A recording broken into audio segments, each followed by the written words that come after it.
हर हर महादेव। ये है काशी व सारनाथ की कहानी। मेरी यात्रा का दूसरा अध्याय। सूर्योदय का समय हो और कश्ती से काशी के घाटों का सुकून, सारनाथ की शांति हो और बुद्धा की गाथा, गंगा मैया की आरती हो और बनारस का स्वाद। चलिए इस सफर को प्रारंभ करते हैं। ओम नमः शिवाय। क्या खूबसूरत सुबह है ये। सूरज का प्रकाश गंगा मैया के आंगन में खिलता हुआ, नारंगी आसमान, शांत हवा और पीछे बजती वो मधुर ध्वनि। एक पल के लिए सब कुछ रुक सा गया। कभी कभी लगता है मैं खुद से ही भाग रहा हूँ, पर यहाँ रूह को सुकून मिला। ये पल, ये एहसास, यही तो है काशी। हर हर महादेव। वाराणसी आए और सनराइज के टाइम पर बोट राइड ना लें, ऐसे कैसे हो सकता है। हमने ली एक प्राइवेट बोट 1500 रुपये में करीबन 3 घंटे के लिए। इतना आकर्षित दिन था वो। सूर्य की किरणें, गंगा मैया का आशीर्वाद और उस कश्ती में मैं, मम्मी, पापा और भैया जो पूरी शांति से हमें इस पवित्र सफर पर ले जा रहे थे। सुबह की ठंडी हवा में एक अलग ही सुकून था। फिर 80 घाट से चले इस खूबसूरत सुबह को जीने। हर हर महादेव। सूर्य देव का तेज चेहरे पर एक सोलफुल मुस्कान, मम्मी पापा का साथ, काशी में खुला नीला आसमान, गंगा मैया के दर्शन, पीछे दिखते घाट और उड़ते सफ़ेद पंखों वाले पंछी, उनकी चंचलाहट जिनके हर पंख में एक दुआ है, हर उड़ान में एक नई उम्मीद। क्या खूबसूरत समा था वो। दिल से शुक्रगुजार हूँ कि मैं इस अनंत ब्रह्मांड का एक छोटा सा हिस्सा बनकर इतने पवित्र दृश्य को देखने का वरदान पा सका। हर हर महादेव। काशी में 84 घाट हैं। हर एक घाट अपने आप में एक कहानी, एक इतिहास कहता है। और जब आप कश्ती से इन घाटों को देखते हैं तो लगता है जैसे पूरा काशी ही आपके सामने जीवित हो गया हो। हनुमान घाट, राजा घाट, ललिता घाट, नमो घाट। पिछले व्लॉग में मैंने 80 घाट पे आरती, मणिकर्णिका घाट पे भस्म होली दिखाई थी। इस व्लॉग में मैं आपको दशाश्वमेध घाट की पवित्र आरती भी दिखाऊंगा। कश्ती से घाट देखना सिर्फ एक दृश्य नहीं होता, यह होता है काशी को महसूस करना, उसकी रूह से जुड़ जाना। हर हर महादेव।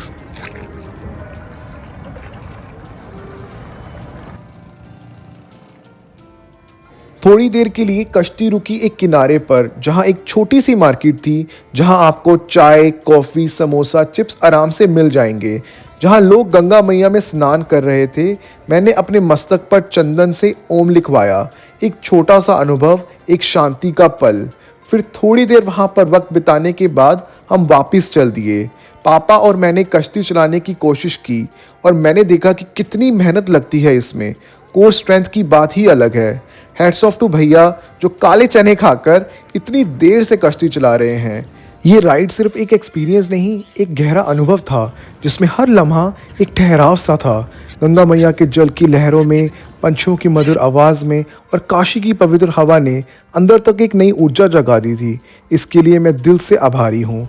हर हर महादेव। 3 घंटे सनराइज के टाइम पे बोट राइड करने के बाद अब हम जा रहे हैं कुछ खाने के लिए। पापा थैंक यू। पापा क्या खाओगे बोट राइड कराने के लिए? कचौरी खाएंगे। कचौरी नहीं खाते अभी, कुछ अच्छा सा खाएंगे, कुछ बढ़िया सा कचौरी खाएंगे हम शाम को 4-5 बजे के करीब। अभी आप ये बताओ, पहले आपको बोट राइड करके कैसा लगा? और तो बहुत अच्छा लगा। मम्मी, बोट राइड करके कैसा लगा आपको? बहुत अच्छा लगा। गंगा मैया का नज़ारे देख के बहुत अच्छे लगे। अच्छा लगा? बहुत। काशी कैसा लग रहा है आपको? बहुत अच्छा लग रहा है। बिल्कुल। बोलो हर हर महादेव। हर हर महादेव। हर हर महादेव। अब चलिए इस पवित्र सुबह को एक स्वादिष्ट नाश्ते के साथ आगे बढ़ाते हैं। हम गए क्रीवा कैफ़े, जो 80 घाट से सिर्फ 5 मिनट की दूरी पर ही है। वहाँ मैंने और पापा ने मज़ेदार पराठे खाए और मम्मी ने बिना प्याज वाली आलू मटर की सब्ज़ी के साथ पूरी ली। खाना बहुत ही स्वादिष्ट था, बिल्कुल घर जैसा। मज़ा ही आ गया।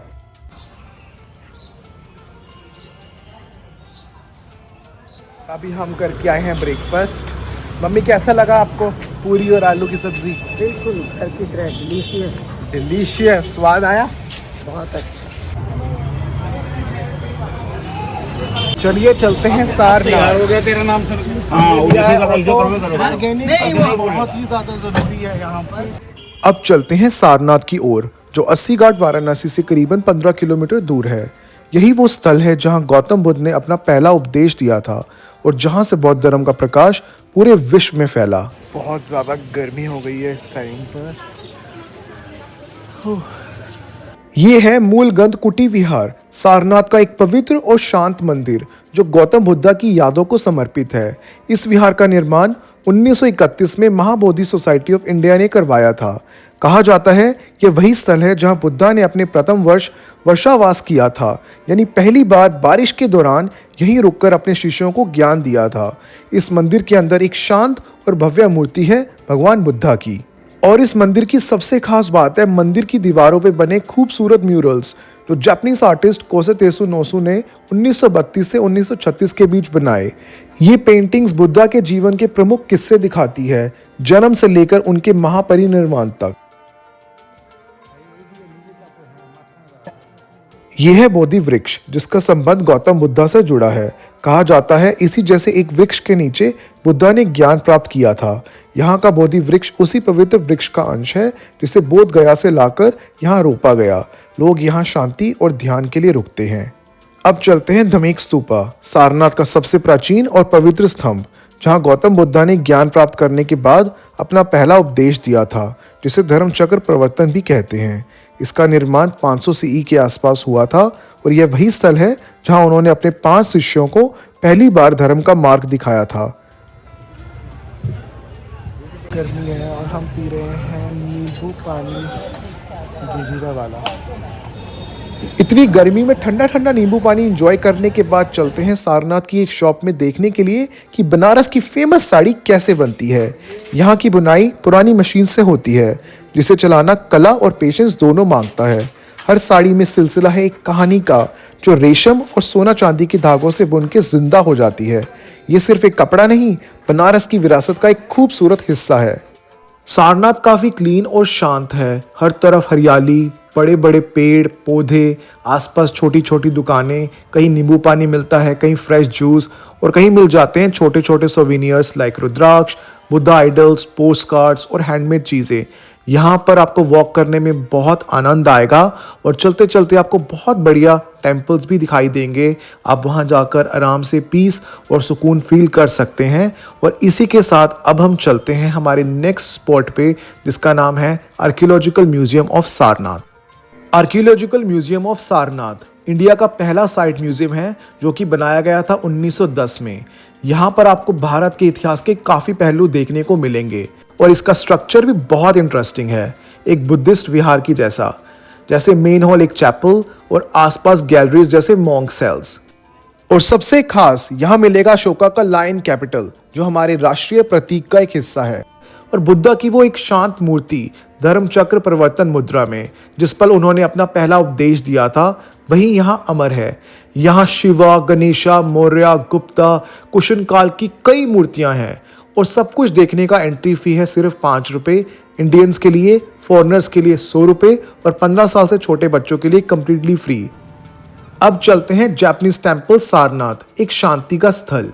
ये मंदिर 1989 में निचिगाई सोजान, एक जापानीज बुद्धिस्ट संगठन द्वारा स्थापित किया गया था जिसका उद्देश्य था बुद्ध के संदेश को विश्व भर में फैलाना और शांति का प्रचार करना। दूसरा देखिए, इनके हाथ अथवा के नीचे है अजान बाहु, इनको कहते हैं अजान बाहु।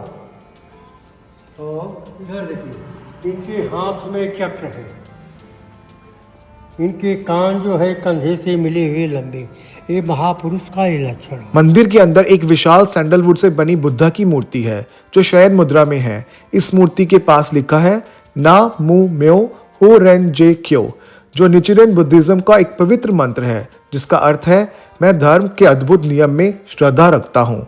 मंदिर के अंदर सैंडलवुड की खुशबू, शांत वातावरण और बुद्ध के संदेश का अनुभव आपको एक अलग ही सुकून देता है। एंट्री बिल्कुल मुफ्त है और ये टेम्पल सुबह 6 बजे से शाम के 6 बजे तक खुला रहता है।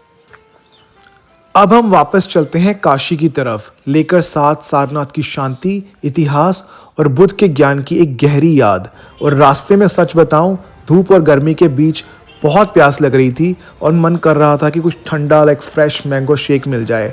तो मिल गया सिर्फ 40 से 70 रुपए के बीच में एक मैंगो शेक। पीते ही जान में आ गई जान।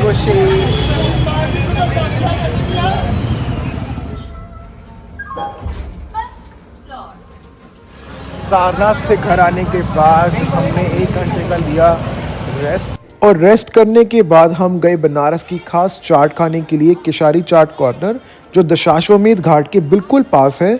हमने ली राज कचौरी चाट और खस्ता कचौरी चाट, जो थी सिर्फ 80 रुपये और 70 रुपये की, और टेस्ट बहुत ही लाजवाब था। चाट को मस्ती से एंजॉय करने के बाद अब चलते हैं उस पल की तरफ जिसका बेसब्री से इंतजार था, दशाश्वमेध घाट की शाम की आरती, जहां शंख और मंत्रों की गूंज से पूरा काशी नहीं पूरा ब्रह्मांड जाग उठता है। भक्ति का लेवल यहाँ सिर्फ महसूस नहीं होता, दिल के अंदर तक उतर जाता है। अब इस आरती को देखो और अपने रोम रोम से महसूस करो। हर हर महादेव।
इतनी पवित्र महाआरती देखने के बाद मन सच में तृप्त हो गया। गंगा मैया में दिए इस तरह जगमगा रहे थे जैसे आत्मा के कण कण तक एक दिव्य ऊर्जा पहुंच गई हो। ये अनुभव काशी का शब्दों से भी परे है। हर हर महादेव।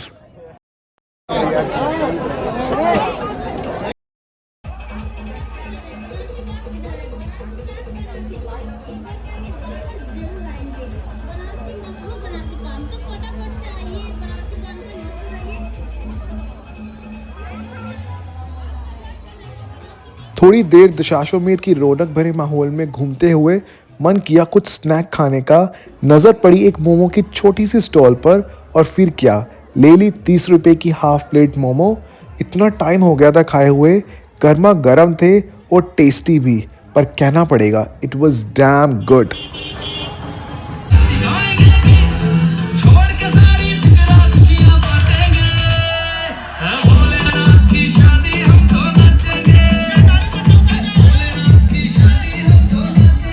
ये थी काशी में हमारी लास्ट नाइट, और इतने वाइब्रेंट एटमॉस्फेयर के बाद हम गए डिनर करने के लिए 1916 कैफे एंड रेस्टोरेंट, एक काफ़ी फैंसी, क्लीन और एस्थेटिक जगह जो स्पिरिचुअल वाइब्स के बीच में एक मॉडर्न टच देती है। हमने ऑर्डर किया पनीर और दाल तड़का विदाउट अनियन एंड गार्लिक, साथ में मिस्सी रोटी, और खाना बिल्कुल गरम गरम, टेस्टी और सोलफुल था। बिल आया 1000 रुपये के अंदर। बनारस आएं और पान ना खाएं, ऐसे कैसे हो सकता है? तो डिनर के बाद मैंने लिया एक मीठा बनारसी पान। थोड़ी देर वहीं घूमने के बाद नजर पड़ी एक फेमस मैंगो शेक की शॉप पर, जहां सिर्फ मैंगो शेक ही मिलते हैं। Thick creamy real mango flavour, इतना बढ़िया कि दिल खुश हो गया। टू ऑल द आम लवर्स आउट देयर, ये था एक amazing end of this night. सुबह के 5:50 हो चुके हैं और हम पहुंच चुके हैं वाराणसी जंक्शन पर। हमारी ट्रेन है वंदे भारत वाराणसी से दिल्ली, जो लेगी 8 घंटे।